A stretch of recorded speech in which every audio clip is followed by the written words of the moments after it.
দেখলাম বস, এটা তো মারাত্মক কিছু একটা আসতে চলেছে।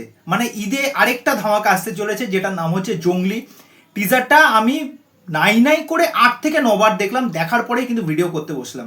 এই নায়ককে আমি এক্স্যাক্টলি চিনি না, আমি তাকে সত্যি কথা বলতে আমি তাকে কোনোদিন দেখিনি, আমি তার কোনো কাজ সম্পর্কে ওয়াকিবহল না। আপনারা যদি দেখে থাকেন অবশ্যই আমাকে জানাবেন তাকে আপনারা কতজন চেনেন এবং সে কিরকম ধরনের কাজ করে অভ্যস্ত। ওকে, যারা এই জঙ্গলির টিজারটা দেখোনি, টিজারটা জাস্ট দেখো। বিজিএমটা কি, যেরকম ব্যাকগ্রাউন্ড স্কোর, যেরকম ভাবে এই সিয়াম আহমেদকে পরিচালক প্রেজেন্ট করছেন, ফ্যাব হয়েছে জাস্ট। এবার যদি চলে আসি জঙ্গলি টিজারটা আমার স্পেশালি কেমন লাগলো, এক কথায় এটা ফাড়ু টিজার হয়েছে, ফাড়ু টিজার। মানে যেরকম বাংলা সেরকম একটা সাউথ, এই পুরো বিষয়টাকে এত সুন্দর ককটেল করে দেখিয়েছে। এবং এটা কিন্তু বলেই দিচ্ছে কোনো পুষ্পা না, কোনো কবির সিং না, জঙ্গলি। এবং যখন সেই বিয়ার্ড লুকস নিয়ে সে যখন জিপটা যখন বার করছে, তার চোখ মুখের অ্যাগ্রেশন, তার পার্সোনালিটি, এই ক্যারেক্টারটার মধ্যে যে রেজ কতটা আছে সেটা কিন্তু বোঝা যাচ্ছে। দেখুন এখানে সিয়াম আহমেদ রয়েছে, বুবলি বা বাবলি কেউ একজন আছে নায়িকা। এই নায়িকা বাংলাদেশে হয়তো অনেক কাজ করেছেন এবং এটি বাচ্চা মেয়েকে দেখতে পাচ্ছি।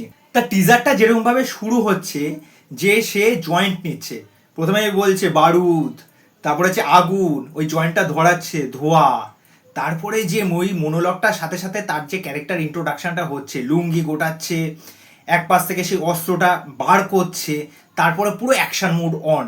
এই ক্যারেক্টারটার মধ্যে মানে আগুন আছে বোঝা যাচ্ছে এবং তাকে কতটা ভাল লাগছে। এই যে যিনি নায়ক সিয়াম বলে, সিয়াম আহমেদ, যত তার এই ক্যারেক্টারটা যথেষ্ট মানে পাওয়ার আছে, এই ক্যারেক্টার মধ্যে যথেষ্ট পোটেনশিয়াল আছে, আমার তো ব্যাপক লেগেছে। এবং দেখবেন একদম এন্ডিং পোর্শনে গিয়ে বাচ্চা মেয়েটির সাথে তার কিছু একটা মনে হয় সম্পর্ক আছে। এবার দেখুন এখনো টিজার দেখে কিন্তু সেরকমভাবে অতটা আন্দাজ লাগানো যাচ্ছে না, হয়তো এই ক্যারেক্টারটা প্রথমের দিকে হয়তো ভালো ছিল বা তার সাথে এমন কিছু একটা ঘটনা ঘটেছে যার ফলে এ কিন্তু জঙ্গলি হতে বাধ্য হয়েছে এই সমাজের প্রতি।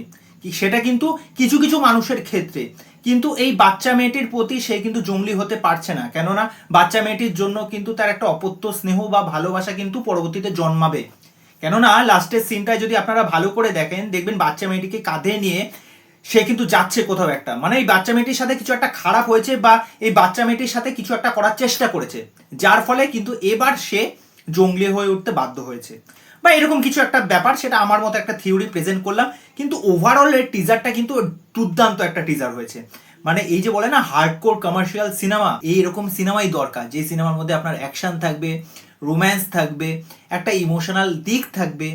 তো ওভারঅল এই টিজারটা আমার জন্য দারুণ লেগেছে। তো অবশ্যই যারা বাংলাদেশের দর্শক আছেন বা বাংলাদেশের যারা ফ্যান আছেন এই কাজটা দেখার জন্য, তারা তো অবশ্যই এই কাজটা দেখতে উৎসাহী থাকবেন।